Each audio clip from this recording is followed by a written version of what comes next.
you used a term hard tech with me in the last conversation. And, can you break that down into plain terms, and what is hard tech, what makes it different from, say, like building a SaaS app? Yeah, absolutely.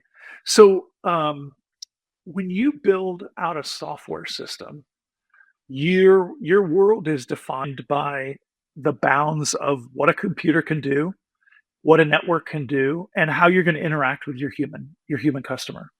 But when you're building out hard tech, you may have all those constraints, but you fundamentally have constraints of physics, maybe constraints of biology. You're building stuff that interacts with the physical world, and not in a loose way, but in fundamental ways. Think about, SpaceX is a great example of a hard tech company. Right? They build rocket ships, for God's sake. If you think about companies like Medtronic makes medical devices that are implanted in people or that sustain life in the hospital. You think about auto manufacturers, you think about the people who make the physical stuff in our world. The kind of work that we're doing is invention heavy. And I really appreciate the very kind introduction, Jake. And I think underneath a lot of what I do, I really see myself as and I hold, I don't know, 35, 40 patents right now. I lost track a while ago. But a lot of what I'm doing is I'm looking for ways to solve a problem using physics or chemistry that other people haven't pieced together quite in that way. So we build prototypes continuously.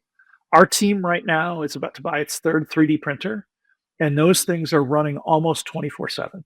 So our engineers are designing parts, printing parts, testing parts, integrating them into the system, finding out what went wrong, tearing it down, designing new parts, printing new parts, integrating into the system, testing it, tearing it down.